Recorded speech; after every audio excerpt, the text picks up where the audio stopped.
வணக்கம்.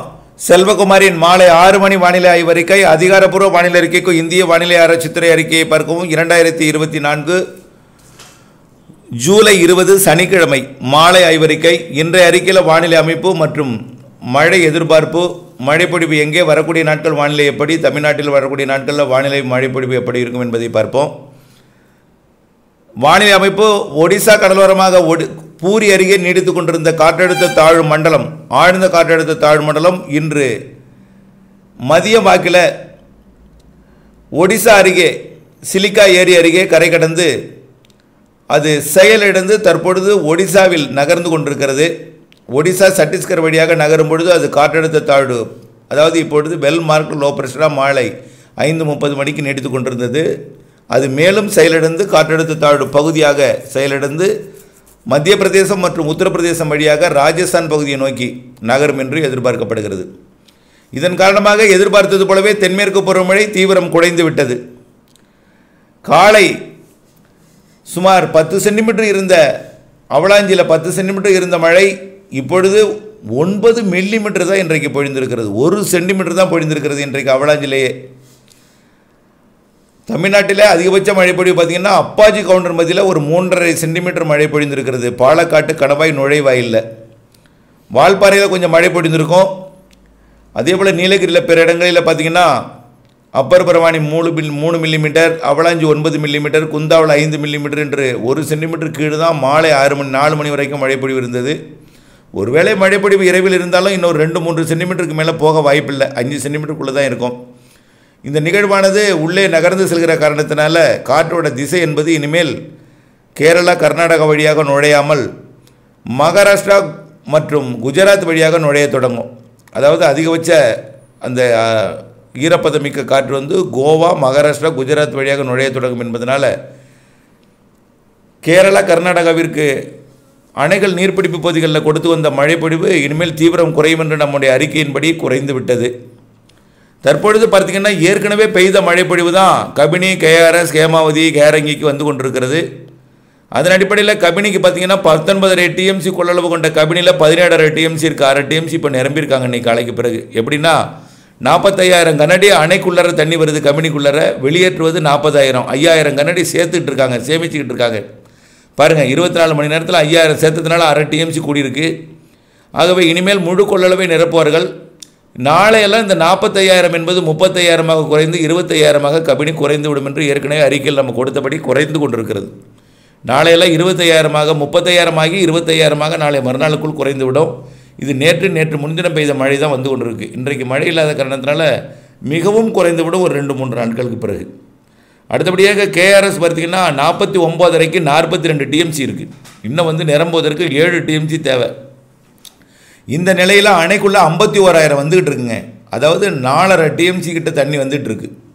ஆக இந்த 4.5 டிஎம்சி திறக்கப்படவில்லை, ரொம்ப கம்மியாக தான் திறந்திருக்காங்க. 4,700 கனஅடி தான் திறந்திருக்காங்க. ஆக கிட்டத்தட்ட 4.5 டிஎம்சி சேமிக்கப்படுகிறது. ஆக இந்த சேமிப்பை பார்க்கும்பொழுது ஏற்கனவே 42 டிஎம்சி இருக்குது. இந்த 4.5 சேர்த்தா 46.5 டிஎம்சி ஆகிடும். ஆக கேஆர்எஸ் நாளை நிரம்புகிறது. கேஆர்எஸ் அணை நாளை மாலை நிரம்புகிறது. கபினி அணை நாளை ஏற்கனவே முழு கொள்ளளவு எட்ட இருக்கிறது. இதனிடையே ஹேமாவதி அணையை பார்த்திங்கன்னா 37 டிஎம்சிக்கு 34 ஆகிட்டுங்க. இன்னும் 3 டிஎம்சி தான் தேவை ஹேமாவதி நிரம்புறதுக்கு. அதுவும் 40,000 கனஅடி வந்துட்டுருக்கு. ஆகையினால் நாளை ஹேமாவதி நிரம்புகிறது. ஹேமாவதியும் நாளை நிரம்புது. ஒருவேளை திறப்பு 12,000 இருக்கிற காரணத்தினால முழு கொள்ளளவை எட்டாவிட்டாலும் ஓரளவுக்கு நிரம்பும் தருவாய்க்கு வந்துடும். ஆக எல்லாமே நாளைய மறுதினத்திற்குள் கபினி, கேஆர்எஸ், ஹேமாவதி எல்லாமே நிரம்பிடும். ஆக ஹேமாவதி, கேஆர்எஸ் மற்றும் கபினி எல்லாமே இந்த குறைஞ்சிருக்கிற தண்ணியும் குறைவாக 2-3 டிஎம்சி குறையிறது கூட இன்னும் 2 நாளில் நிரம்பிடும். நாளை மறுநாளுக்குள்ளே எல்லாமே நிரம்பிடும். ஹேரங்கே பார்த்திங்கன்னா 8.5 டிஎம்சி கொள்ளளவு கொண்டைக்கு 6.25 டிஎம்சி இருக்குது. அதுக்கும் 16,500 மணிருது, 17,000 திறந்துருக்காங்க. அதுவும் திறக்கிறது நிறுத்தினாலும் நிறுத்திடுவாங்க. அதனால் ஹேரங்கி, ஹேமாவதி, கேஆர்எஸ், கபினி எல்லாமே நிரம்பிடும். ஆனால் நிரம்பின உடனேயே மழையும் தீவிரம் குறையிற காரணத்தினால பெரிய அளவில் இனிமேல் நீர்வரத்து மேட்டூருக்கு இருக்காது. ஏற்கனவே திறந்து விட்டுருக்கூடிய தண்ணீர் இன்னும் ஒரு 3 நாளைக்கு வரும். ஏன்னா அங்கே இப்போ நேற்று பெய்த மழை 3 நாள் கபினிக்குள்ளே வரும்.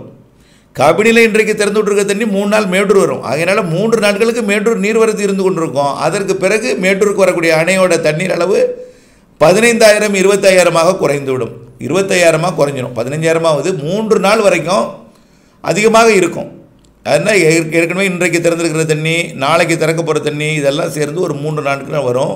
அதுக்கப்புறம் மேட்டூர் தண்ணியும் வரத்து குறையும். குறைஞ்சாலும் ஒரு 25,000 20,000 கண்ணாடி வந்துட்டுருக்கோன்னு ஏற்கனவே நம்ம அறிக்கையில் கொடுத்துருக்கோம். அது ஒரு 2 டிஎம்சி. ஆகவே மேட்டூரை பொறுத்த வரைக்கும் இன்றைக்கு பார்த்திங்கன்னா 26 டிஎம்சி ஆகிட்டுங்க. மேட்டூர் 12 டிஎம்சியாக இருந்தது, ஒரு வாரத்தில் 26 டிஎம்சி ஆகிருக்கு. இப்போ இன்றைக்கும் 4-5 டிஎம்சி தண்ணீர் வந்துக்கிட்டு இருக்கிறதுனால நாளைக்கு 30 டிஎம்சி ஆக போகுது. 30 டிஎம்சி நம்ம எதிர்பார்த்துருந்தோம் 2 நாளில் ஆகும்னு. நாளைக்கு 30 டிஎம்சி ஆக போகுது.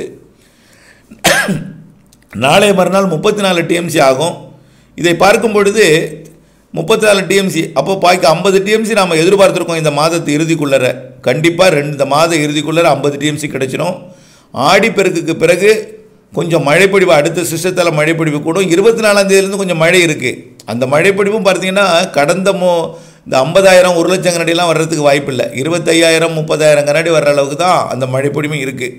24ஆம் தேதிக்கு அப்புறம் அடுத்த சிஸ்டம் உருவாகிறது பார்த்திங்கன்னா மேற்கு வங்கத்திட்ட உருவாக போகுது. அதனால் கேரளா வழியாக பெரிய அளவில் காற்றை இருக்காது, கர்நாடகா வழியாக காற்றை இருக்காது.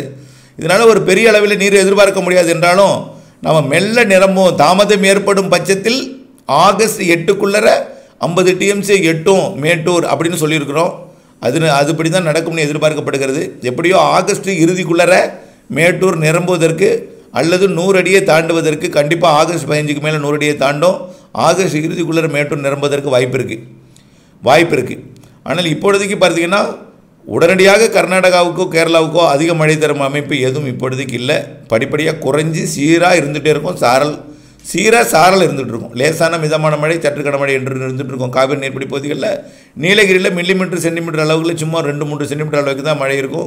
அதிகபட்சமாக 5லேருந்து 8 தான் வாய்ப்பு இருக்குது. தமிழ்நாட்டில் பிற மாவட்ட மழைப்பொழிவு பார்த்திங்கன்னா மழைக்கு வாய்ப்பில்லை, வெயில் தான். என்ன காற்று திசை மாறி இருக்குது, ஈரப்பதம் திசை மாறி இருக்குது.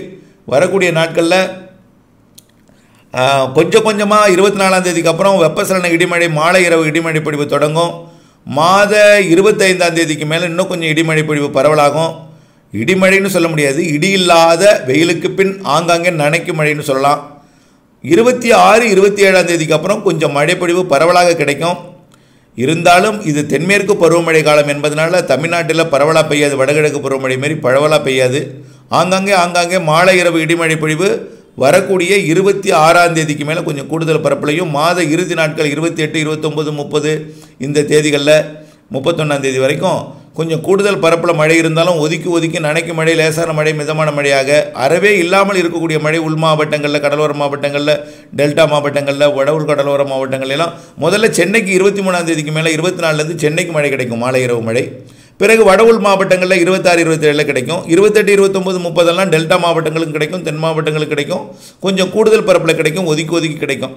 பெரிய அளவில் மழை எதிர்பார்த்துடாதீங்க. ஏன்னா தென்மேற்கு பருவமழை காலம், அதுவும் தென்மேற்கு பருவமழை அங்கே கேரளாவிலையும் பெய்யும், தமிழ்நாட்டில் வெப்பசலன மழைப்பொழிவு போல் மாலை இரவு பொழியும் என்பதனால் அளவாக தான் இருக்கும். ஆகவே மாலை இரவில் இல்லாத மழைப்பொழிவு, கொஞ்சம் நனைக்கும் மழை, லேசான மழை, மிதமான மழைப்பொழிவு கிடைக்கும் என்பது நம்பிக்கையுடன் இருந்து அணைகளுக்கும் நீர்வரத்து இப்பொழுது நிரப்பாவிட்டாலும் வரக்கூடிய ஆகஸ்டில் நல்ல மழைப்பொழிவு இருக்கிறது என்பதை நினைவில் கொண்டு திட்டமிட்ட பணி செய்து லாபமடைய அன்போடு கேட்டுக்கொள்கிறேன். நன்றி.